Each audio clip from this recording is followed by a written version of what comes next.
the middle, and the sweep's been good, so I think you'll see more of Garnett running. I think Alan Deere has thrown the ball well in the first half, and Martin's got a couple big plays. Lambert, a good receiver, so I think you'll see some passing more by Judson, and really an interesting second half because both teams have played well at different times in the first half with different styles.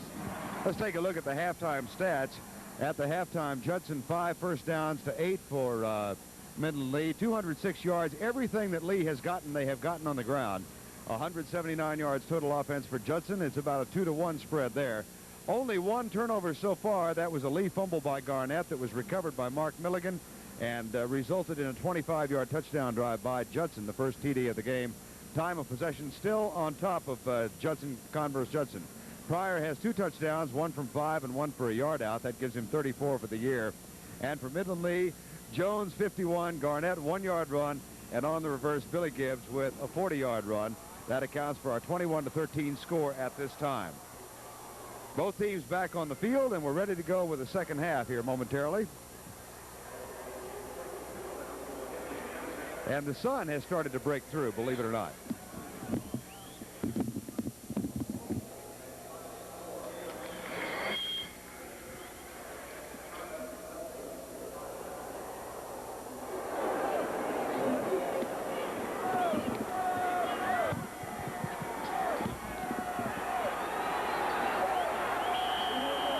We're set to go. Second half of play. Squib kick. Free ball. Taken by Midland Lee, and Thurman almost popped it for a big gain. He gets it back to the 35-yard line.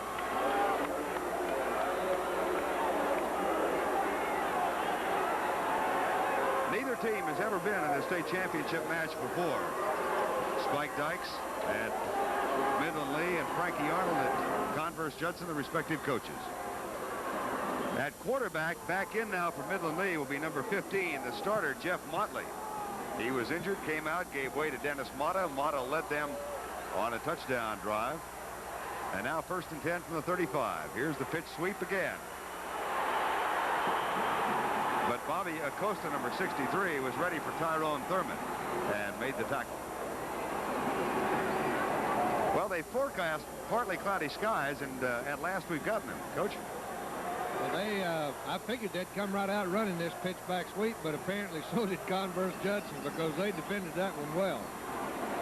That's no gain. 2nd down and 10. Tyrone Thurman, Isaac Garnett, and Walter Jones in the backfield. Tight ends are Tim Wright, number 84, Kevin Marburger, number 81.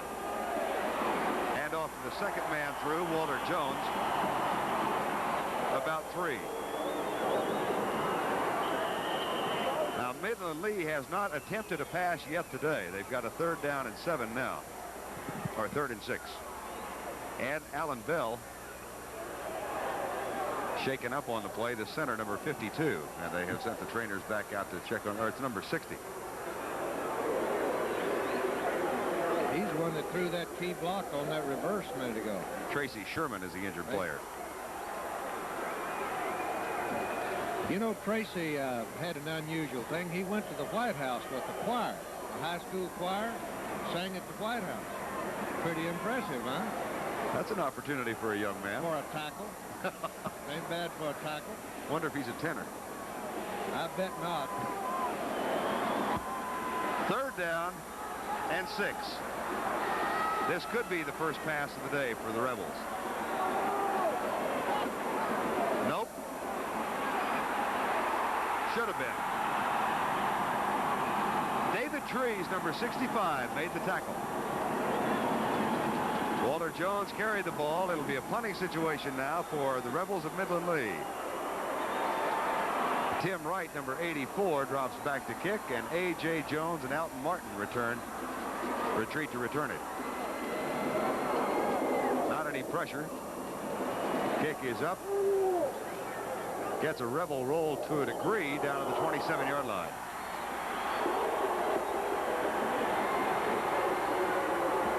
And that'll bring on Judson Converse, trailing by 8, 21-13.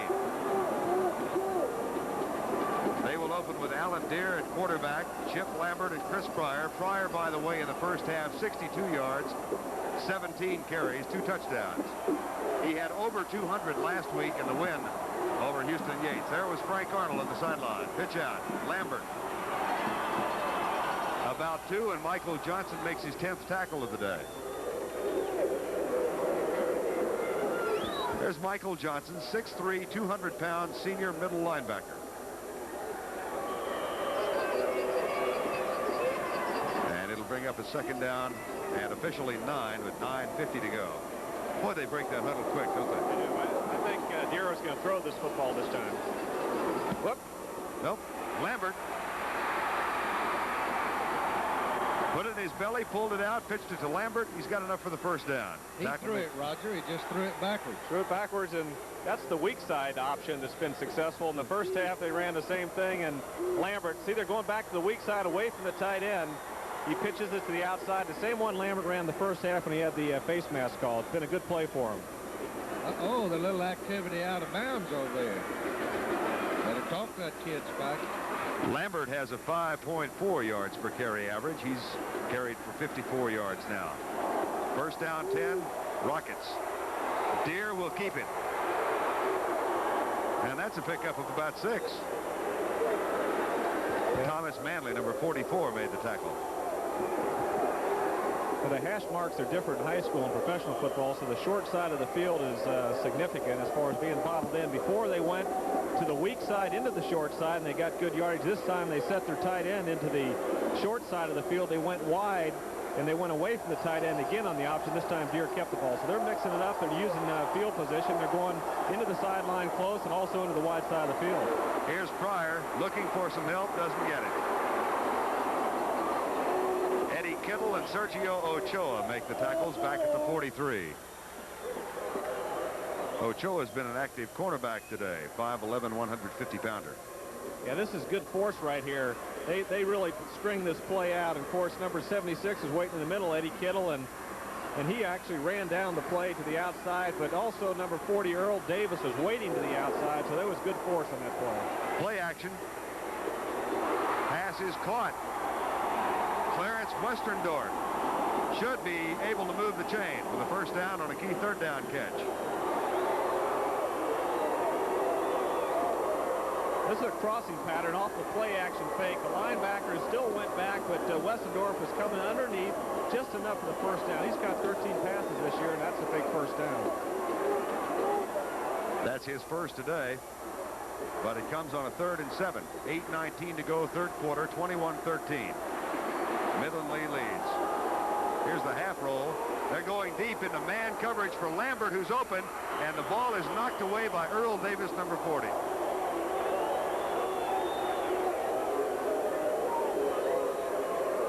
Look for just a second by Lambert might be able to get it.